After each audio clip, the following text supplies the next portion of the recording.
Aloha, this is the Green Lighting Mr. T, and welcome to my guide video for Prison of the Maw Gold Medal. This has been the easiest mission that I've had to do yet for all these challenges. Challenges are, well, you know, just gold medals. They're challenging enough. There wasn't really anything that was worrisome. You do have to watch your accuracy, but for the most part, you're not even going to be wanting to shoot anything other than the first couple of ships in this first part. And even then, you don't really need to shoot these. I just do because all they do is sit there and eat it. So, like, you shouldn't be missing anyways. You can keep your guys around for this part because they're mostly just be a distraction for the TIE fighter just behind you. In all honesty, I probably could have kept them for the second half of this because, again, all you're going to be doing is bombing stuff. You're not going to be really doing any shooting.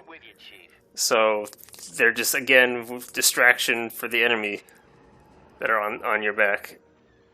So if you are going to be shooting these, because in theory you probably, I think you have enough enemies that you don't even need to. Just make sure you get close enough so that your lasers aren't, like, I don't know, missing due to not being in close enough range.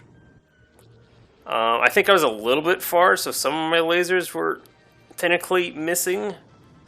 But if you're careful enough and just wait until you're right on top of them, it shouldn't be an issue. And all this should be doing is just helping your accuracy count. But again, I think you get enough enemies in this that you don't really need to shoot those things. This was only my second attempt immediately after the dry run to get the idea for the mission. And in the dry run, I had like an extra 30 enemies and stuff. You just don't. This mission is very easy. It's probably going to be the easiest gold mission to get for all the missions combined. So there's other ships you can shoot. There's going to be guns that you can shoot. Just don't even bother with any of them. You're not going to need them. Just get your ion cannon shots done. And if you need health, because you got shot a lot, I guess, you can kill yourself during the transition in order to get your health back. This is something you can do in any mission. Did you manage to get through? Yes, sir. We're on our way to the facility. So that was a perfectly fine situation. I was going to kill myself anyways to get my health back. The fact that I blew up right on the turret means I think I get credit for the kill? I don't know. Anyways, I'm really not sure you even need to send your guys away. I suppose that keeps them from being killed by something, but I don't know. They might take some of the fire off of you. I really have no idea for this mission. It's just this mission's way too easy to even really care about them being around. So as long as you're not missing your bombs and just shooting any of these ATSTs that you see walking around, once again you can use your compass to kind of see where everything is. Even if you don't exactly get them all bombed, the ATSTs, and you only get like 2 out of the 3, you're still doing fine. I looked a little bit into what accuracy checks look into concerning non-laser type things like bombs, and apparently hitting basically anything that's a hit is 100% and anything that's not hit is 0%, and then it just like averages it all out at the end. But if you hit multiple things with one hit, like a bomb per se, like if you hit 3 things with one bomb, apparently that counts it as 300%. So it's actually possible to get an accuracy score of something over 100% at the end of this. Well, so it sounds legit because multiple people are saying that you can do it. But again, so that's why I say at the beginning, since you're going to get enough enemy kills anyways from just bombing everything, that maybe shooting those ships at the beginning is just completely unnecessary. Around this part, it's pretty much worth killing yourself just to get a refresh of bombs, because otherwise you're basically wasting like a minute and a half waiting for them to recharge, and that's what keeps the score really far down, and the just time and just everything's fine.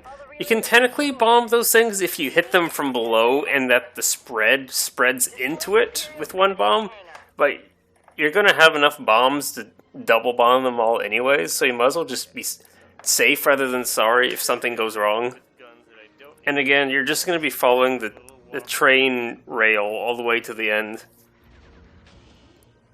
This is going to be the only part where there's a section of guns that you can just plain skip, because, well, once again, you're already going to have the enemy count just by just getting any ATSTs that you see along the way. So this area right here, just ignore the guns. Once you've taken care of the ATSTs, you can follow the little tracker on your radar to skip some of the following the rail. And then this final area of guns, once you've bombed all that, you're basically just going to want to fly around a bit and just play distraction for all the TIE fighters in the air. I honestly wouldn't recommend shooting them unless they're literally just plain smack dab in front of you. Because, again, you need an accuracy of 75, but again, you're just not going to be shooting much, so you definitely don't want to start trying to shoot the TIE fighters out of the air. You're not going to be accurate enough to keep an accuracy percent of 75. And most of your accuracy is just going to come from bombing things. We have to protect the prisoners. And again, like, this is where your friends might be useful to have around, just to keep all the fire from not being directly on you, but again, it's not going to be... They're probably not going to blow you up by the time the ship gets out of here. That TIE fighter was literally right in front of me, so I just went ahead and all I had to do was press the A button and it blew up, and then it was done. So again, other than just the shooting a little too early on those ships at the beginning, which gave me some loss of accuracy, like, this mission is super easy. You should not have any trouble gold medaling this. That may have been the easiest. I'm not really sure what goes into losing friendlies for this mission. Something about the train being shot, maybe? I really have no clue. But anyways, like, you have a thing, you can lose up to 2 friendlies, and, like, it just shouldn't be an issue anyways, I guess. I already, like, I have, like, close to 2 minutes, well, a minute and a half left over. It's just plenty of, you really should not have any trouble with the mission. It's so easy. I'm just going to leave it at that. This has been the Green Wing, Mr. T. I hope this guide was useful to you, as well as some of the other videos I've made. And to you I say, aloha.